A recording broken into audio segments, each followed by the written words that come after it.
Assalamualaikum warahmatullahi wabarakatuh. Alhamdulillah, salatu wassalamu ala rasulillah, amma ba'd. Kaum muslimin yang dirahmati Allah subhanahu wa ta'ala, video seorang anggota polisi yang membantah pernyataan Panji Gumilang yang mengatakan bahwa Al-Quran adalah kalam Nabi Muhammad SAW ternyata banyak menuai pujian kaum muslimin. Banyak yang memuji dan banyak yang kagum kepada anggota polisi tersebut. Dan banyak juga yang berandai-andai, kalaulah polisi di negeri kita ini memiliki pemahaman agama yang baik seperti beliau, maka akan amanlah negeri kita ini.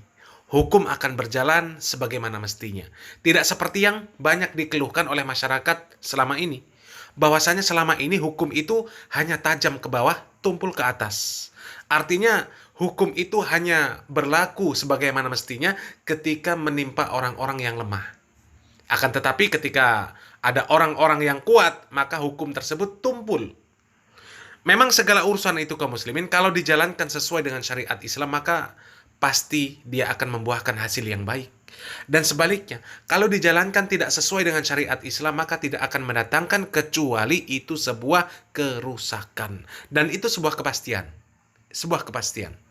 Nah, kaum muslimin yang dirahmati Allah Subhanahu wa taala, kali ini muncul lagi video dari anggota polisi tersebut di mana beliau semakin mempertegas pernyataannya bahwa Panji Gumilang adalah orang yang dangkal ilmu agamanya. Kita simak videonya. Assalamualaikum warahmatullahi wabarakatuh. Ketika ada yang mengatakan bahwa Al-Quran adalah kalam Muhammad, maka tentu sungguh dangkal keilmuan pemikiran mereka. Belajar lagi. Tidakkah kalian mendengar kisah bagaimana ketika Umar bin Khattab adalah singa padang pasir, orang yang keras dan tegas pada saat dia mau mencari hendak membunuh Rasulullah Muhammad, yang pada saat itu Rasulullah Muhammad tidak berada di lokasi itu. Dan kemudian Umar bertemu dengan Nu'ain bin Abdullah, dan Umar bertanya, "Wahai Nu'ain, ada di mana Rasulullah Muhammad? Di mana dia? Di mana orang itu? Aku akan membunuhnya," kata Umar bin Khattab. Apa kata Nu'ain? "Dia ada di Darul Arqam bersama adikmu Fatimah." Akhirnya Umar semakin beringas, mendidih darahnya. Dia bergetar jiwanya, kemudian dia lari pergi mengejar di mana keberadaan Rasulullah Muhammad. Yang pada saat itu dia bertemu dengan Fatimah. Fatimah kemudian ketika pada saat bertemu dengan Umar, tak sengaja tiba-tiba tersumpul keluar dari belakang bajunya lembaran suhuf. Apa suhuf itu? Mushaf, lembaran tulisan Quran. Yang pada saat itu Umar tak sengaja membuka lembaran itu yang bertuliskan surah Taha.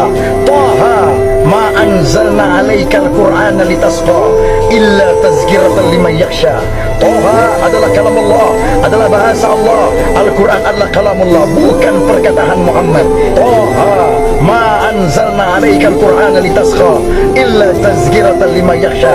Taha, tidaklah aku turunkan Al-Quran ini untuk membuat sukar manusia, melainkan sebagai pengingat bagi orang-orang yang takut kepada Allah. Kemudian Umar terus membacanya, innani anallahu la ilaha illa ana fa'budni. Sesungguhnya akulah Allah, tidak ada Tuhan melainkan aku. Wa aqimis sholata li zikri, dirikanlah salat untuk mengingat aku. Inna sa'ata atiyatu akadu fiha litujza kulli nafsin bima tas'a.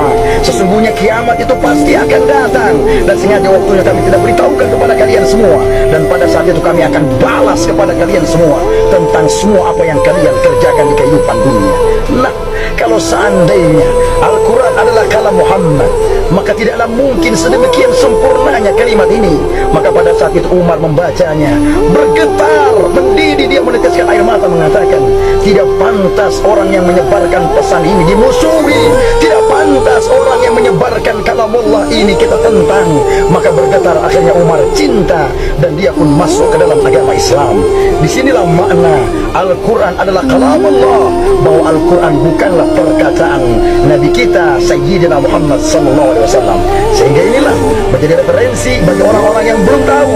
Belajar lagi. Ketika kalian sudah tahu, maka perdalam kisah-kisah sejarah agar kau tidak salah arah di dalam bahas. Bahkan ketika ada yang mengatakan bahwa Al-Quran adalah kalam Muhammad, auzubillah summa auzubillah. Terima kasih, salam hormat selalu dari saya. Jaga terus marwah kita, jaga terus bagaimana kecintaan kita, bahwa Islam adalah agama rahmat. Islam adalah agama yang terus mengajarkan bagaimana keteduhan hati, hidup dari berbagai macam kita, untuk terus mencari ukhuwah kebersamaan. Terima kasih. Wassalamualaikum warahmatullahi wabarakatuh. Masya Allah, luar biasa kaum muslimin. Sepertinya beliau ini sangat memahami bahwa ini adalah momen yang sangat baik untuk mengedukasi masyarakat, untuk mengedukasi masyarakat muslim tentang ilmu akidah yang benar. Memahamkan kepada masyarakat muslim bahwa Al-Quran itu adalah benar-benar kalamullah, bukan kalam makhluknya, bukan kalam nafsi, kalam Allah yang tanpa suara, tanpa bahasa, tanpa huruf, bukan. Tapi ini adalah hak kalamullah. Allah Subhanahu wa Ta'ala yang mengucapkan dengan suara, dengan bahasa, tentu sebagaimana yang Allah Subhanahu wa Ta'ala kehendaki, sesuai dengan keagungan Allah Subhanahu wa Ta'ala. Kemudian Allah Subhanahu wa Ta'ala perintahkan kepada malaikat Jibril untuk disampaikan kepada Nabi Muhammad SAW. Dan itulah akidah yang benar, akidah yang sesuai dengan sunnah dan yang diyakini oleh fitrah seorang muslim. Dan inilah kalau orang yang memiliki akidah yang baik dan benar, dia akan menerima bahwa Al-Quran itu adalah kalamullah, bukan kalam Lauhul Mahfuz, kalam Jibril, apalagi kalam Nabi Muhammad SAW, sebagaimana akidah-akidah yang menyimpang, yang menolak apabila dikatakan Allah itu mempunyai sifat kalam, berbicara.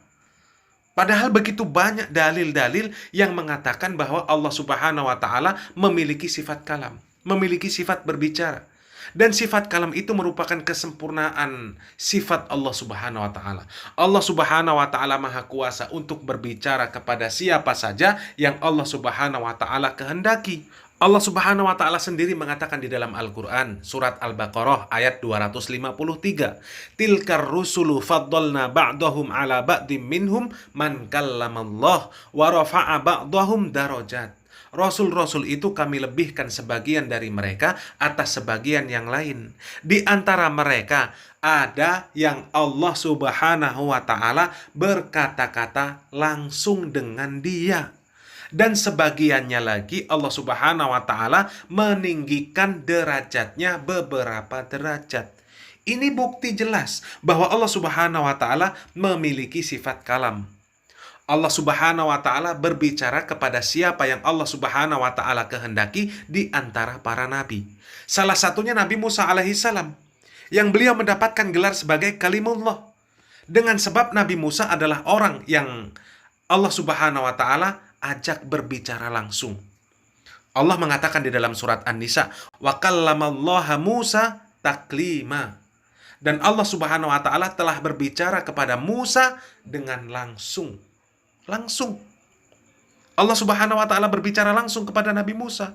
Dan salah satu bukti bahwa Allah Subhanahu wa Ta'ala berbicara dengan bahasa dan ada suaranya adalah Allah Subhanahu wa Ta'ala bertanya kepada Nabi Musa. Di dalam surat Toha, wa ma tilka biyaminika ya Musa, apakah itu yang ada di tangan kananmu wahai Musa? Nabi Musa mendengar perkataan Allah Subhanahu wa Ta'ala, mendengar pertanyaan Allah Subhanahu wa Ta'ala, dan Nabi Musa menjawab, qala hiya asaya atawakka'u 'alaiha wa ahussu biha 'ala ghanami wa liya fiha maribu ukhra. Berkata Nabi Musa, ini adalah tongkatku, aku bersandar kepadanya dan aku pukul daun-daunan dengannya untuk kambingku, dan bagiku ada keperluan yang lain. Ini adalah bukti bahwa Allah Subhanahu wa Ta'ala pernah dialog langsung dengan nabinya yang mulia Musa alaihissalam. Seandainya Nabi Musa tidak mendengar dan tidak mengetahui perkataan Allah Subhanahu wa Ta'ala, lalu kenapa Nabi Musa bisa menjawab? Dan pertanyaan bagi orang-orang yang mengatakan Allah Subhanahu wa Ta'ala berbicara tanpa suara, tanpa huruf, tanpa bahasa. Suara siapa, bahasa apa yang didengar oleh Nabi Musa alaihissalam dan yang Nabi Musa alaihissalam fahami tersebut. Salam waras, salam akal sehat. Barakallahu fikum. Wassalamualaikum warahmatullahi wabarakatuh.